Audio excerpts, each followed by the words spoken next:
We'll get this rolling here. My name's Aaron Miller. I'm from Automotive Parts Solutions, Rockville, Minnesota.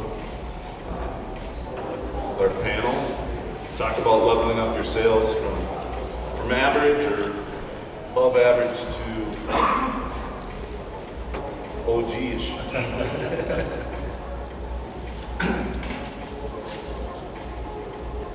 So we have on our panel today Brandon Carter from Bionic, Tony Stern from Chuck's, Rich from JC's, and Travis Evislav from Automotive Parts Solutions. On average, these four gentlemen average well over 500,000 sales a month. We won't get into individual numbers per project. So they're obviously well tenured. We're going to have each one of them do a little intro and give you just a quick kind of their story of how they've got to where they are, and then we'll roll into some common threads that we all collaborated on, that we see common mistakes first that average salespeople make versus someone like these guys, and then roll into the things that they do that they believe separates them from the rest, and then we'll have a Q&A, and we'll wrap things up. So, I'm going to start off, Travis. Yeah, I'm Travis. I'm Travis from Automotive Parts Solutions. I've been in the industry 27 years as of May 1st with Aaron for the 27 years of my career. I started in high school selling repairables for the company. When we used to have a repairable company, we moved to parts sales in, I'd probably say 2002, 2003, somewhere in that area. When we decided to go away from repairables and got more into the parts. From there, grew my sales to, 100,000 a month to, just kept right on going and growing. Now I'm transitioning actually to sales manager at APS. My name's Brandon Carter. I work for Bionic Auto Parts in Chicago now. I've been in the industry 20 years, started mid-2005, going into 2006. Kind of stuck in a weird point in my life at 25. I was like, hey, what do I want to do? And I met a guy named J.C. Cahill. Everybody knows him here, I'm pretty sure. And he's like, hey, you want to sell auto parts for a living? I was like, nah, not really, but we'll give it a shot, right? 20 years later, I'm still sitting here talking to you guys. So I worked for Greenleaf Auto Recyclers. LKQ bought them out. I worked for them for a few years. Ended up in a small yard in Clearwater, Florida called Clearwater Auto Recycling for 10 years. They went under, and then John and Tony at Bionic Auto Parts picked me up 2 years ago, and here we are now. So.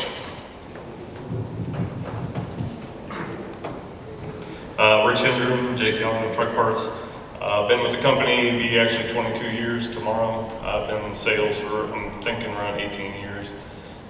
Went to school to be a mechanic, got out, couldn't really find anything at the moment. I actually had a cousin working at JC's that said he could probably give me a job.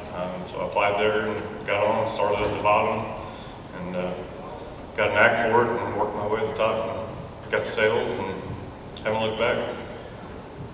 I am Tommy Stern. I work at Chuck's Auto Parts Solutions in Pennsylvania. Got out of high school and had a yard right down the road from my house and needed a job because I wasn't going to college, and I haven't looked back ever since. I've been in sales since '98. I did have a 4-year hiatus, and I towed some cars for 4 years here in Denver actually, and I got back in when I came to Chuck's 7 years ago, and it's been the biggest blessing of my life is working for Chuck's, and powered by Autoly. Shameless plug. Question for all of you: how many of you guys work remote versus on? I have a farm in Wisconsin. I'm a chicken farmer, and I am remote, working Wisconsin, Pennsylvania. I'm remote. Be 6 years, almost 6 years. Yeah, I'm fully remote. I've been remote for 12 years now. I live in Florida, so yeah. I'm at the yard 5 days a week. Nice. So our goal for today's session is to provide you with items needed to become a top-tier salesperson. at least taking away one significant thing that you can implement when you get back to work on Monday. Common mistakes, I think we all agreed on this. I think everybody hit this. First and foremost, if you're really new in the industry, not mastering the basic skills. If you don't have the basic skills mastered, you can't sell at a high level. You're too focused on trying to do the work rather than doing the sales process and building relationships with your customers. Do you guys agree on that? Sir. Okay. The next we see, and I've been the owner of APS for 27 years. Brad and I started the business together, and man, if there's one thing I can say, like anybody who's even a few years into it, the tendency can be to overcomplicate it. It kind of goes back to that KISS mantra, right? Keep it simple, stupid.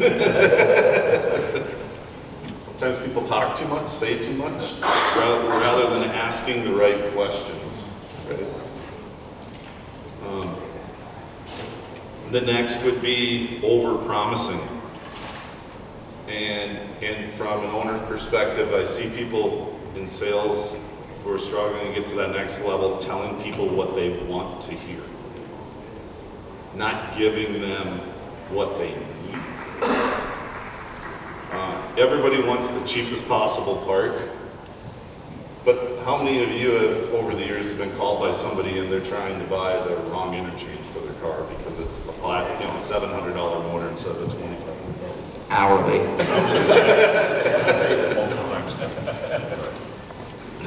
So the thing I've noticed, and I haven't obviously listened to all you guys, but keeping it simple, staying in control, not letting the customer dictate how the process is going to go is the key to positive outcome. Keeps the process simple. Allows you guys to focus on building relationships, right, too? Because if the customer's dictating the call, you're on your heels. How are you ever going to build a relationship? And then you're telling them what they want to hear, and then in the end you didn't give them you couldn't give them what they wanted. You needed to give them what they need. Right? The last would be not actively building the relationships and going deep for these reasons, right? So that's kind of our key things. There's another slide of these we'll add on to, but Tommy, why don't we go down the line and just, you want to maybe touch on some of those points? Just anything? You're not everyone. If you Yeah, I definitely, I spend more time, shooting the shit with these people than talking about auto parts. I like to consider myself a master relationship builder, and that's ultimately what has been the root of my success. I get people to call me, I got them trained, they give me the info that they know I need, and nothing else, and then in between we're just talking about life. Their families, I know everything about them, and keeping it simple, and then taking control of phone calls. If I take 100 calls a day, I'm controlling 98 of them because I'm not perfect, right? But I'm controlling the call, the way it goes, how long I'm on the phone, and I'm not setting unrealistic expectations. Just like it is. We know what it's going to be. If it's going to be 2 days, I'm not going to tell them it's going to be a day. If it could be 4 days, I'm not telling them it's going to be 3 days. Just honesty and just being honest with these people and being yourself, true to yourself and your feelings, and getting on that level with them is really set my business. It's taken it to a whole nother level, that's for sure. Yeah, like what Tommy said, I try to treat my main customers like family. I know some of their kids by names, and same for me, they know my kid by name. Just treat them how you want to be treated.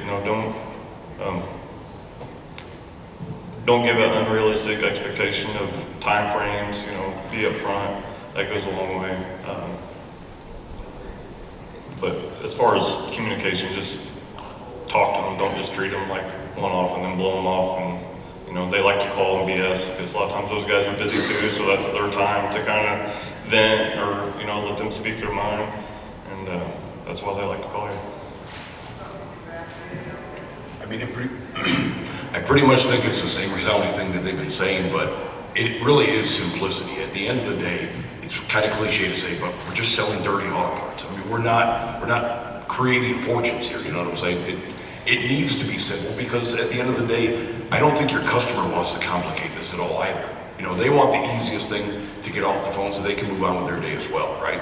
So, and like you guys said, honesty. I mean, when I first started, I thought people wanted to hear what I wanted to hear, right? Like I wanted to tell them, dude, it'll be there tomorrow, even though I knew it was not going to be there tomorrow, but I thought that's what they wanted to hear. And there's a big shift when when it's like a light bulb moment, right? Like when you realize people, they just want plain honesty. They want to know when they can have it, when they can schedule it, when they can get it done, and then just give them exactly what they want. And if you can't give them exactly what they want, just explain to them why you can't. Because at the end of the day, sometimes they're asking for things that just can't happen. But if you can come to a common ground and meet in the middle, I can guarantee you can earn a customer for life.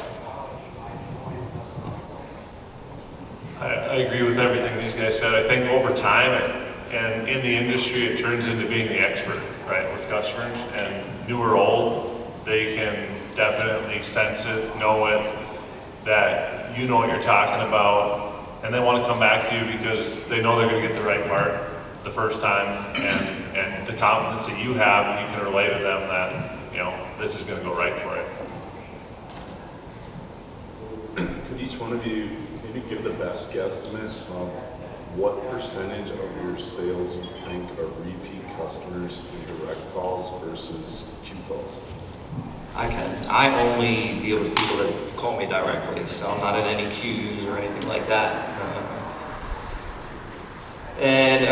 Just speaking about that, you know, energy is contagious. You know, they can feel that vibe right from this, like seconds into the phone call, you know, and you gotta just, if you're down in the dumps, bringing call 4 to call 5, call 5's not gonna go well, you know. You're not gonna accomplish what you want, and ultimately that's to sell the part, right? But what was your question? What percentage, well, you just said, how many percent of your calls are direct? Yeah.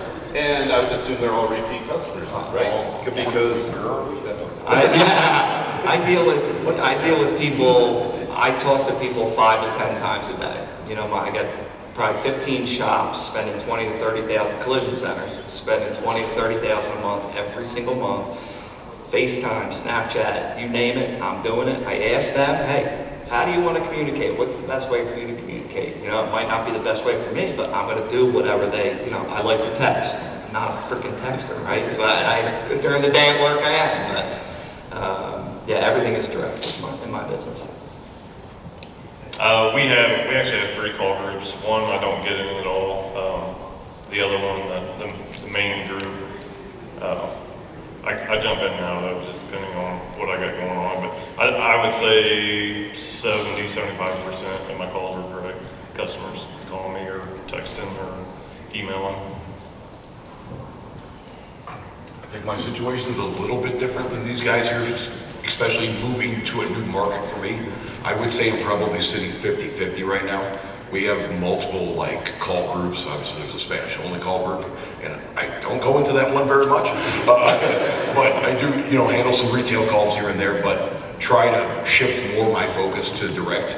I mean, honestly, in the next year or two, I would love to be able to step up to that 100% ratio, because we've done a lot of the nonsense, right? Like the stuff that sucks the life out of you on a daily basis, you know, like I need a used spark plug or something like that. You know, I don't want to have those conversations, but it's a necessary evil, unfortunately, in our business. So ideally, I'd love to be able to get to that 100% ratio again. I was there at one point, and we'll get there again, so. And you've been there 2 years. So, I mean, Just you're already 3 weeks ago it was 2 years. Yeah, and you're already 50% direct calls. That means you're actively creating that. I hate microphones. Can everybody hear me? Okay, fantastic. I love just giving out my information, but like, if you like talking to me, I like talking to you. Let's just, let's date, man. It's just that easy. Just call me. You know what I'm saying? Like, you can call me whenever. That's my downfall, unfortunately. I give these people my cell phone number. They call me at 10 o'clock at night. My wife doesn't agree with it. However, this is what pays the bills, honey. So. Thanks, Brandon. I am 100% direct calls now. It's kind of funny that, within the last 6 months, I've transitioned away from, general queues to only direct. When I went 100% direct, my sales actually increased because I could service my customers better and give them better service. Can I just ask a question there really quick on that? I mean, isn't that essentially just account management that you're doing? You're not necessarily in even the same position as a salesperson previously, right? Yeah, more or less. How many of the guys up there are 100% just direct to them? Everybody except one? Okay. I think in our opinion, everybody should be striving for it at some point. I would love to come back here a year from now and someone would come up to us and say, hey, I went to my owner and I asked if he pulled out of the queues this year because I made that much progress on my sales.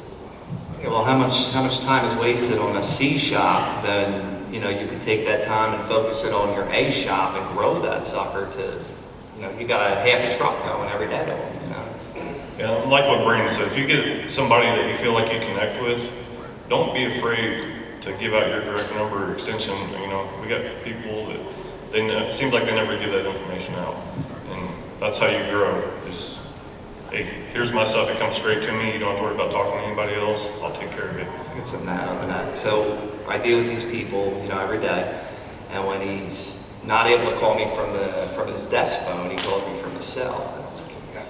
So I instantly shoot him a text, whatever, a picture of what we're talking about or something, And then I got them locked in, and then I got all the social, Facebook's like, you got a friend suggestion. I'm like, add. So that way I can learn about them and talk about what they want to talk about, and what excites them. It really is a big difference maker, in my opinion. To your point, I mean, we're all salespeople, right? But I think everybody's trying to gravitate towards being an account manager because at the end of the day, it's really basically relationships, right? You want that guy to call you back. You want him to continue to date you. I know a lot of people in here, and still to this day, everybody likes the Teams messages. I mean, Travis will attest. I call him on the phone and order parts. Randy, I call you on the phone and order parts. I mean, I still like to talk to people. And honestly, if you're not busy and you can take the call, I feel like it helps overall, right? Like, hey, I can talk to this guy, we talked about this, how was your weekend, blah, blah, blah. Every time I call Travis, he goes, how was your weekend? Sometimes I'm way too busy to answer that question, but we still talk about it, so. You don't call me. I don't. Here we go. I don't call him Richard. Our next slide here picks up off more common mistakes, and I think this really touches on some of the things they're suggesting. So if you're not following, right, you're just waiting for that next call. If you want to build a relationships with somebody, get in contact with them. How did that engine work out for you that I sold you last week? Did that door get there? Are you happy with it? Not being confident in yourself. I mean, this is super common with new salespeople, right? People like shops. What we're talking about is building relationships with high volume customers, right? You get a retail call every day, you're completely starting over, right? Once you develop relationships, these people know the process. It's so much more efficient. So you don't even have to do these start over every phone call, right? You're just picking up where you left off. They know what you need, you know what they need, and it's probably 4 times easier, Right. maybe 5 times easier. I think to your point, like, if you're dealing with shops, right, they're calling dealerships, they're calling parts houses like Advanced Auto Parts, O'Reilly's, whatever. They're asking the same things that you're gonna ask. However, these customers that are calling them already know, hey, I have to have a VIN, I have to have this information. Why would it be any different with us? They honestly think it should be different, but there's no reason for it, right? Like, why are you giving them all the information and me limited information? That goes back to controlling the call, training the customer, which just makes your life easier, right?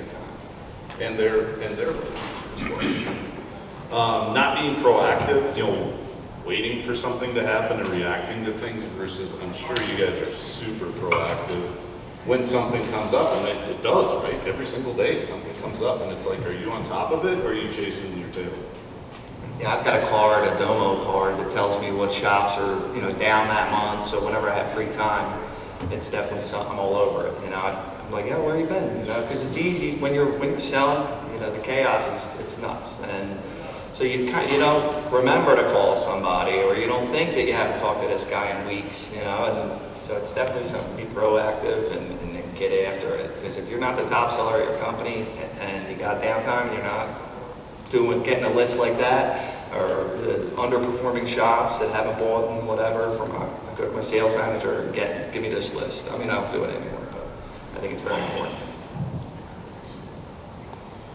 The next one is not being consistent. And I think the biggest thing I've seen from my seat is when somebody's getting their you-know-what kicked. How many of that, you have days like that as a salesman? You absolutely just feel like there's nothing going right? To be at these guys' level, how resilient do you think they are? It's not that they don't feel it, Travel, walk out and go, oh, that was a day. Well, yeah, that's what are some of your guys, how do you guys deal with The that? next call, you can't. Well, Like, 'cause no. once you lose it, you're done. You gotta find ways to, in the chaos, it's nutty. So you gotta find that emotional control, because if not, you're not gonna perform at the level you should or could and want to. For me, I'll take a 30 to 60 seconds max, little burst. I'll go play with a baby chicken that's sitting behind my desk, and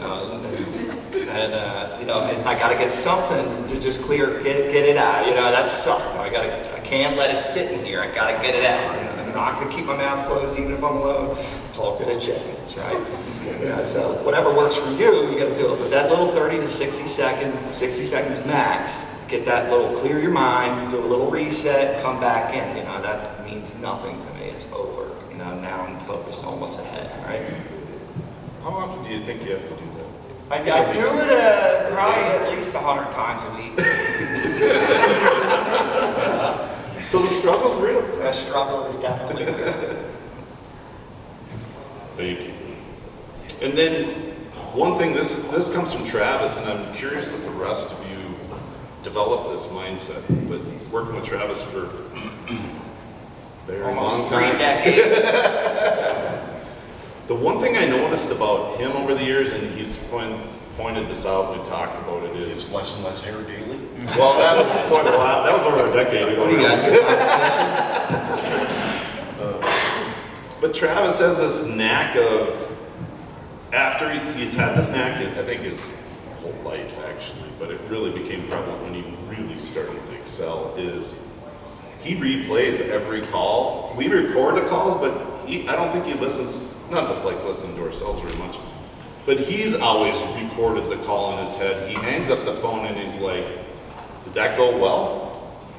Did it go so-so, or did it suck? And why? He's his own coach. Now, we all benefit from a fantastic sales manager who's helping guide us on that, but that isn't, never had that.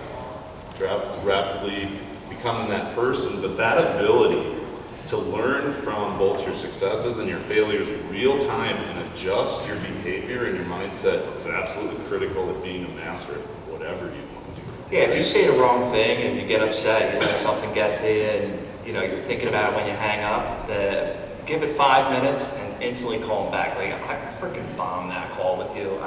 My apologies. I let something get to me. I didn't take a 30, 60 second micro break. And, but I think calling them back, it just, the trust, you're building trust, and that's just super important with the way this industry's going. It's very important I stuff. guess I gotta go I get a chicken. like that, because I don't usually call them back, I just go, oh shit, I gotta do better on the next one. Yeah, I sing a lot to my people. Like, I'm singing all day long to customers, and that might not be your cup of tea. It's not mine. I'm not a singer, but it doesn't stop me from singing. But yeah, calling them back, and they're like, "Thanks for the call back, too." I was thinking about that, and it was on my mind. I'm like, "You should have taken a 36-second break." Where's that chicken at? I'm sending you a dozen eggs in an incubator. I've called people back. I've gotten off the phone and realized like that was dumb. Like I I shouldn't have talked to them like that, but it's not even their problem. So I've called them back and apologized. You know, I think that goes a long way. They know that you truly mean it. Yeah, that level of personal accountability, I mean, did your manager make you do any of those things? No. You just kept calling people back? I mean, that level of emotional intelligence and maturity sets people apart, right?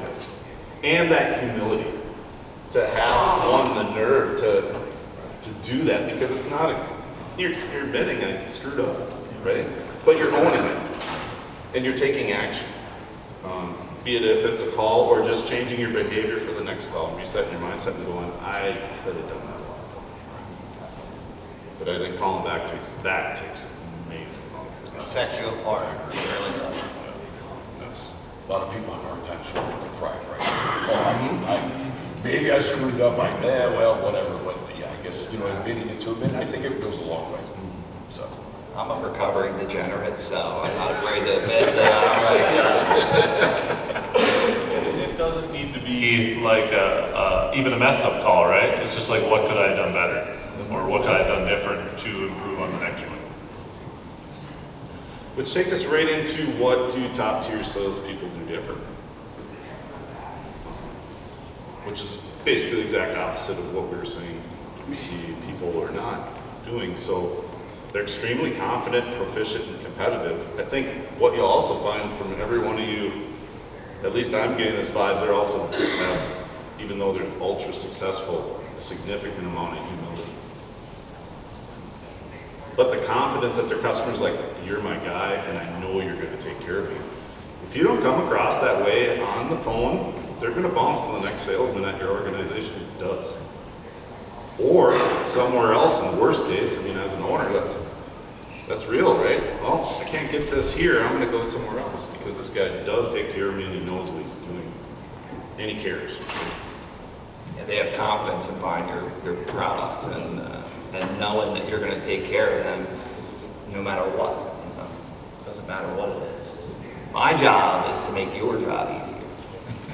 Yeah, their life easier, 100%. right? Yeah, they're dealing with insurance companies, people, and you know what? I'm that release for them. Sometimes I'll try and hit a high note, and it just sounds like I'm going through puberty, my voice squeaks. You think about in the mechanical world, selling an engine or a tranny, they're trying to schedule not to mention then the after the sale warranty and all these different types of things. You can either make their life much harder or you can make it much easier. They can be you can be somebody that they look forward to speaking to every day, which I bet every one of your customers is, or you can be somebody that's like, hold on, who are they going to call? Which goes to number 2 about being very intentional about listening, as well as what you say. And to listen, you have to hear. Mm-hmm. Listen more than you talk. I have that problem. Asking the right questions, qualifying properly, that's basics, right? I mean, you aren't even going to have a chance at getting here if you're doing that exceptionally. Setting and managing the customer's expectations, that's a key part. But once you have the relationship, they already know that. If you're just living off cue calls, you're resetting that expectation on every single call, starting from 0.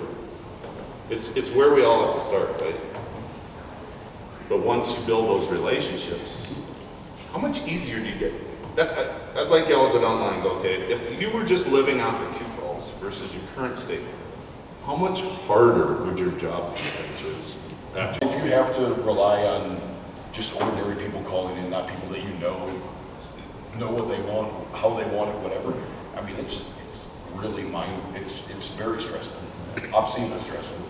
And like you said, I mean, it's really, you're starting over every exact, the same way every time. So the number one goal is to make that client your client. Would it be safe to say the amount of personal drain on each one of you or any salesman living off cues and starting over versus a business built on relationship? I would assume with all 4 of you, you thrive on the direct because the relationships give you energy. If you're living on cues, it's the exact opposite. As the day goes on, your batteries just get sucked dry. Right. On good days for you, your energy could be building. I mean, you're probably all exhausted at the end of the day, but you're kind of living on this high of these relationships you've built. I mean, I love my job, and if I had to rely on like you say, restarting or something, whatever, I honestly don't know if I would love it as much. Like, I love to talk, like, that's just me. Like, I wake up in the morning, this is me 100% all right. But the minute I step up, and it's like, at the end of the day, like, I'm exhausted. I don't want to talk to anyone. You know, like, my brain hurts, and I'm like, man, like, what do I have to do tomorrow? However, but then, I don't have chickens to go hang out with. We need to talk later. Send some down, right? They're amazing. But, it's, you say, like, what will get you, right? Like, I think it all starts before you even actually go to work. Like, I'm a remote. I live East Coast, I gotta work Central Time. So technically, I don't have to go to work until 9 o'clock my time. However, I go to work at 6:30 my time for some stupid reason. I haven't figured that out yet, however. But, Trying to lower that 50-50. there you go, buddy. But it all starts when you get up in the morning. Like, I get up, I go take a shower, I get dressed, I put on my shoes, I go to my office, close the door. I'm at work, man, you know what I'm saying? Like, it really is like, I listened to Larry this morning, he was telling us about how to, close deals and stuff. It's really discipline, it really is. I mean, that's really where it starts. And you can take discipline to calls, and it works as a skeleton through everything all day long. Yeah, And the minute you lose that discipline, it goes to hell in a handbasket just that fast. It might even be about not stopping, right? I had a new sales guy sitting with me a couple weeks ago, and we were talking at the end of the day, and we were talking about something, and he just stopped and he looked at me and he said, "You don't ever stop, do you?" And I thought to myself, I guess he's right. And it never really dawned on me. It was like, I don't, and that's all part of the discipline, and just. But you don't want to. Like, that's what you want. Exactly. You want to keep them like, if you ever do have downtime, it's like, oh my God, what do I do? Like, I have to find something to do. But going back on the call queue, that's what I was saying. If you find somebody that you click with, give them your direct info. That's how you build your clientele. So eventually you can work yourself out of that main call group, and have your own guys and be easier to talk to, not get as worked up. So. About 10 years ago, I had a mindset shift, right? I'm not going to work. This is my social life. And when I did that, like, everything just kind of changed for me. And I sell a crap ton of parts every single day, and it's easy. I'm not stressed out at all. And it's just, ever since I did that, like, I'm just having fun. That's the goal. I gotta keep my mental, once I get off work, I got a 3 and 5-year-old that I gotta go, I'm pulled on all day, and then I got them pulling on me at night. Once I changed that, it was just a beautiful thing for me, and it just also made my business blow up. So second slide on what these guys do differently. They build close relationships. They take a genuine interest in their customers and their success. I would guess this is an assumption. I think, and more so from my witness Trav's productivity, but I think you guys probably make a lot fewer mistakes than, let's say, other salespeople, especially newer salespeople. But when you do, you own it, right? Just like following up on a call that didn't go the right way.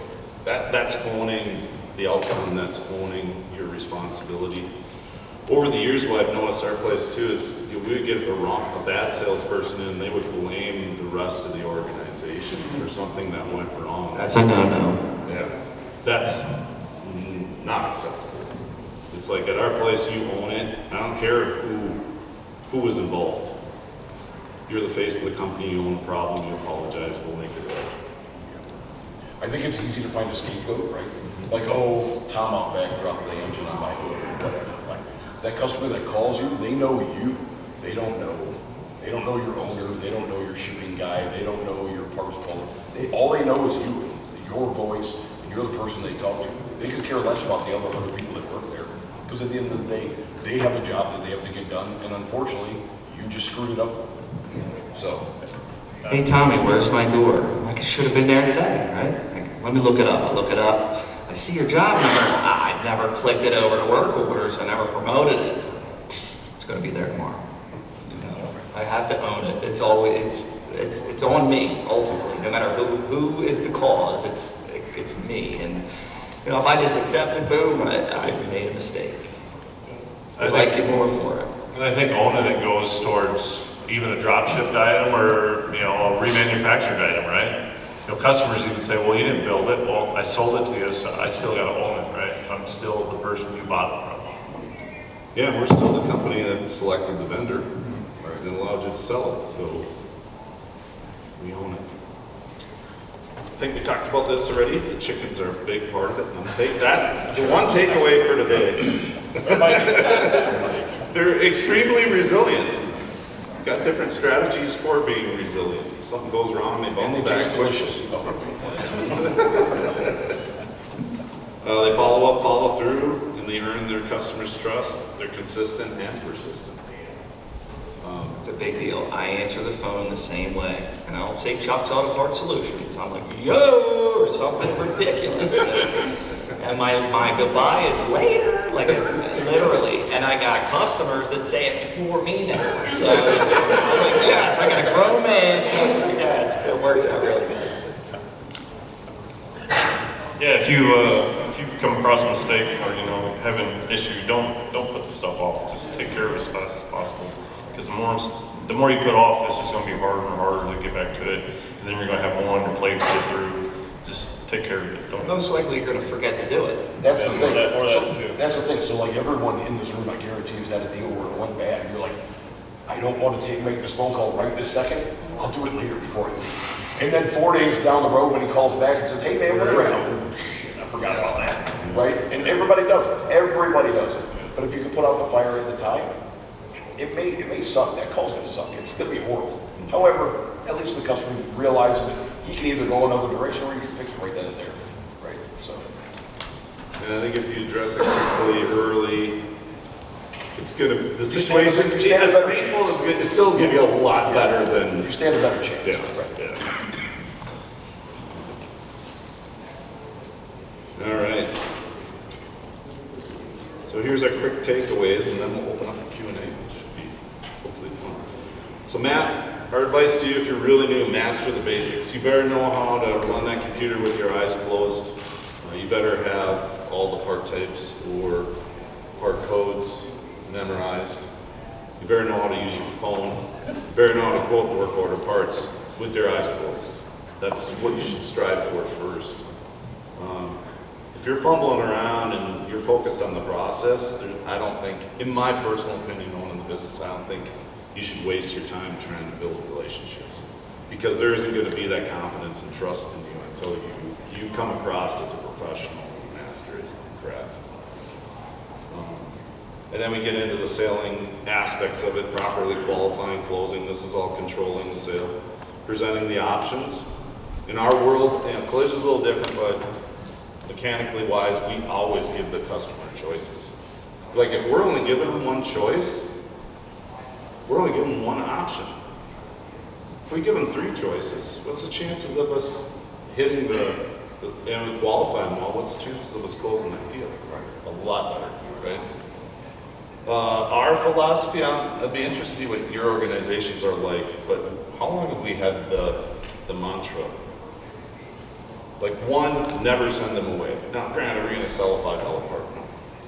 One is, if we can't get it, nobody can. The second is, take their money. Don't do, and this is our policy. We're not doing anything unless we have the money. That's, we've run for 10, 15 years. It's like, we'll pick up the phone, we'll answer your questions, but we're not doing anything beyond that until we have the money. Take the money and figure it out. Ask the salesperson, figure out where to find it, figure out where to, you know, how to make it work for what you guaranteed them.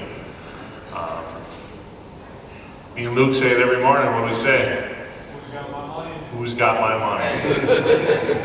Yeah, it's easy, you know, technology's here, so you got Teams, chats, you know, if somebody's on the phone, somebody calls me for a bullshit part, I'm like, $500. I give them a stupid number, and then, you know, they're like, wow. So then I come down to $250 or whatever it is, but I'm selling it, it's a done deal, I got the money, even though they're a charge account, but I'm selling it. I don't care what it is. I'm giving them a price.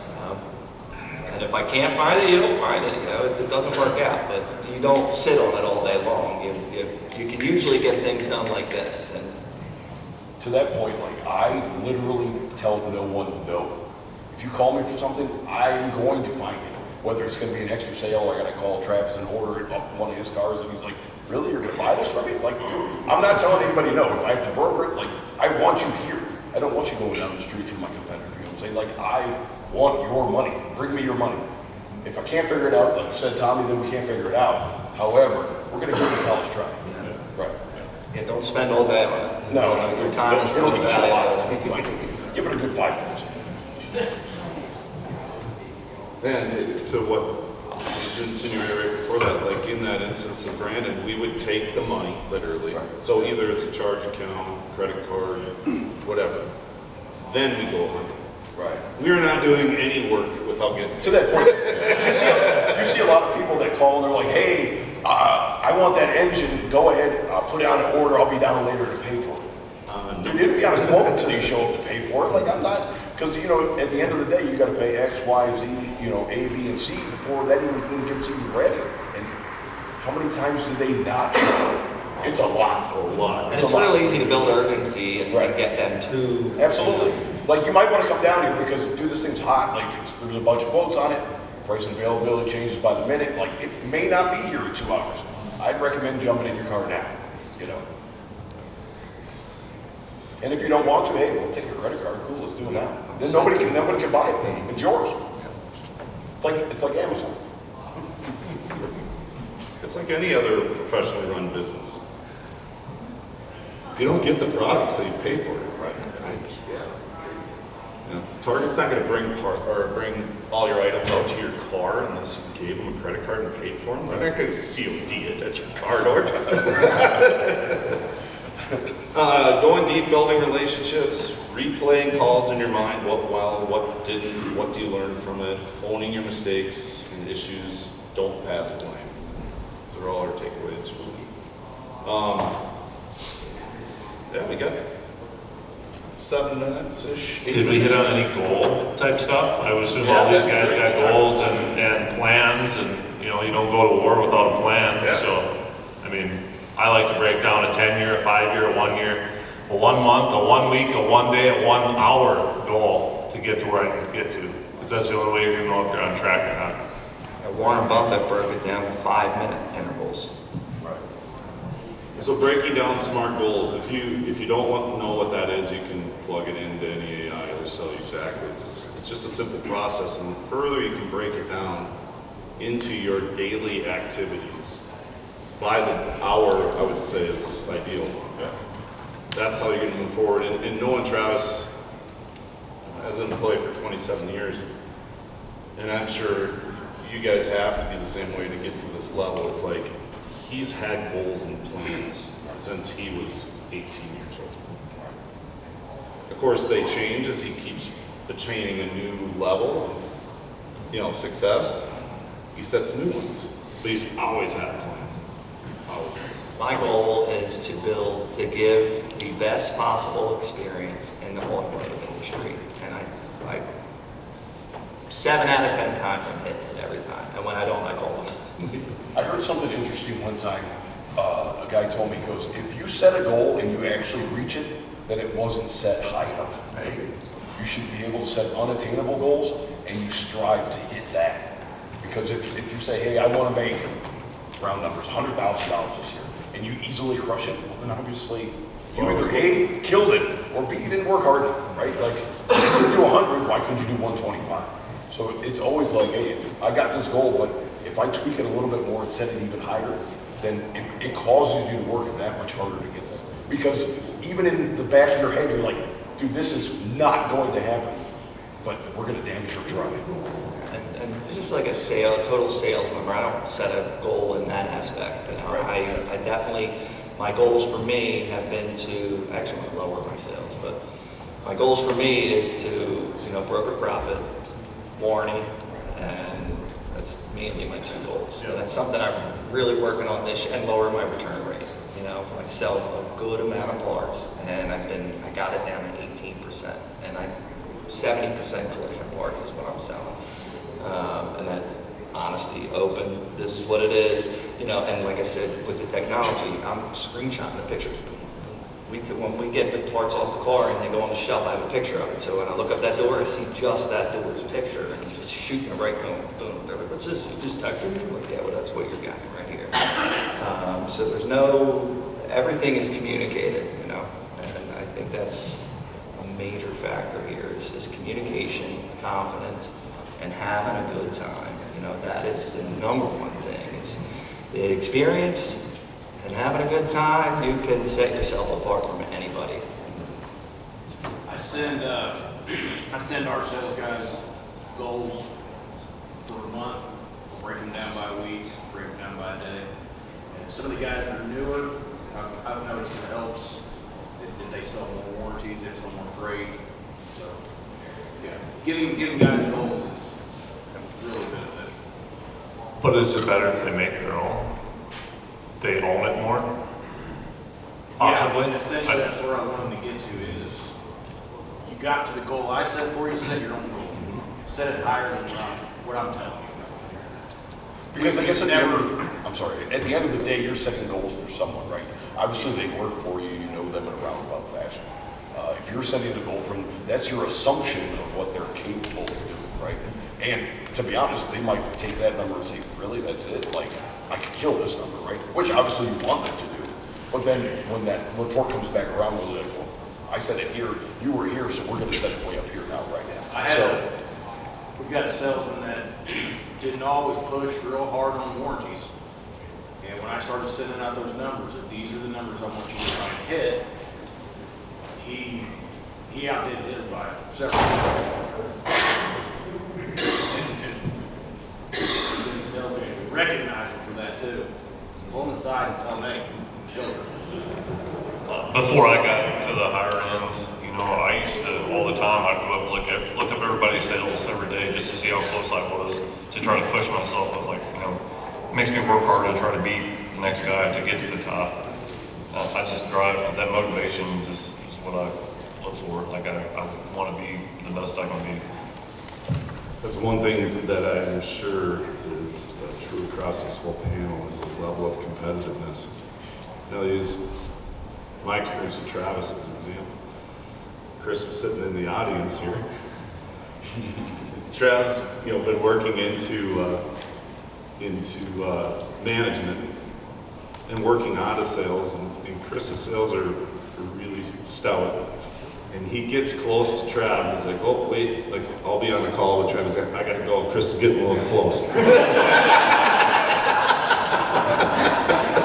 Someday you'll get it, Chris. I think we're a year, within the year. I'm putting my money on you. Sooner or later. But that competitiveness, I'm like, what the heck, you're his manager, and you just like shove him right back down. It's usually right around the 29th. Yeah, exactly.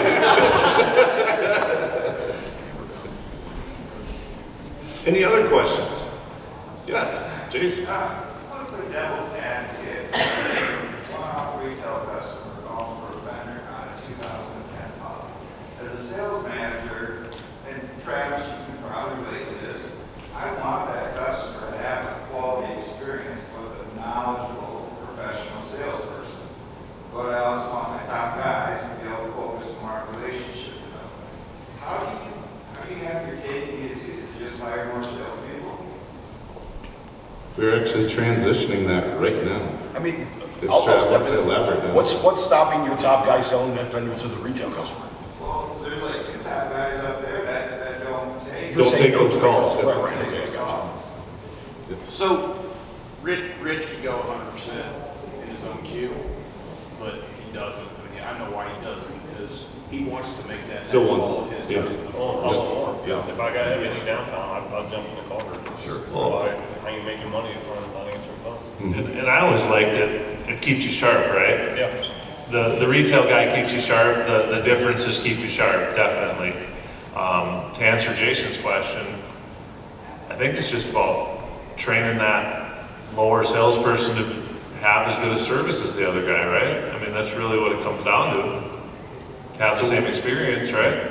That's the goal. So what we're- Cost, have a good experience. We decided we're training all our new salespeople on the retail, with the retail, with the queue.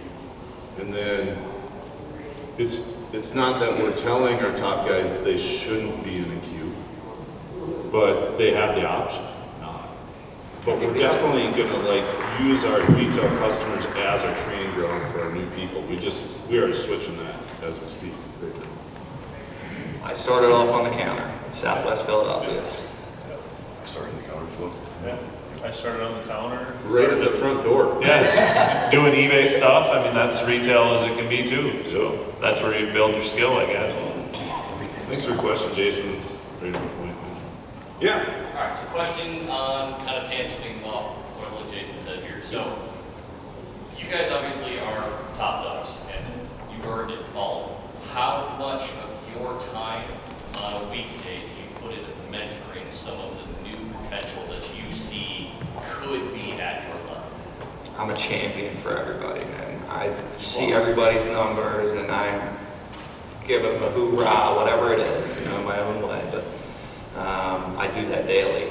I'm like, yeah, whatever I say. I can't remember what it is. It's not something specific, but I'm always encouraging people to come along. Because look, I fell in love with this industry, and I'm no different than anybody else here. But I fell in love, and it just had my niche or whatever it is that I do. People like, but I think they took me out of the rotation calls because I'm a lot for people, and I don't want to scare people away, I guess.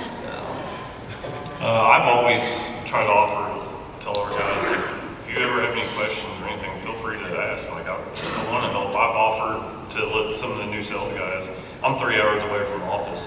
I've offered if they want to come down and sit with me in my house for a day just to see the routine of how I do things and handle things. So I have had one of our guys actually did come down and sit with me for a day.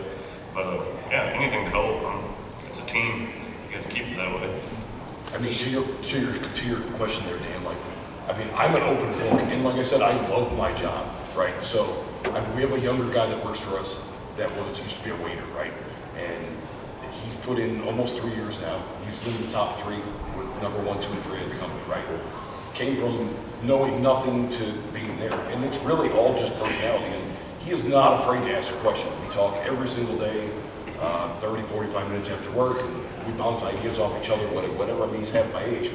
But it's like you say, mentor. Like, I took him under my wing. Like, I'm not God, but I mean, I will tell you anything you want to know. So you're telling me you're dating?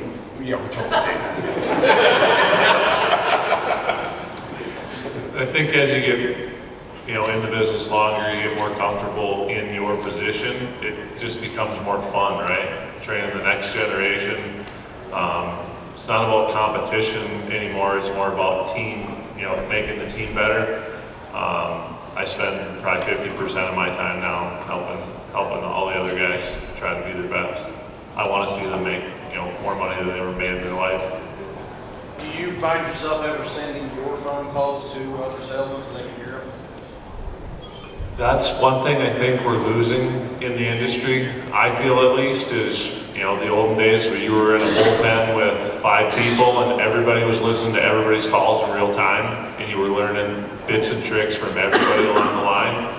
With all this remote stuff, you're losing a lot of that. I only got one guy in the office with me. All the rest of my sales guys are remote. So I've been doing that too. I'll send Rich a call. We've got another guy that's really good about making cold calls. I'll find his cold calls and send them to lower salesmen that need that extra training to do. Or have a sales meeting once a week and listen to everybody's calls. And everybody can have feedback on that call. It helps the team and brings them up as a team. Well, folks, we're past our time, about 5 minutes, so appreciate you all showing up.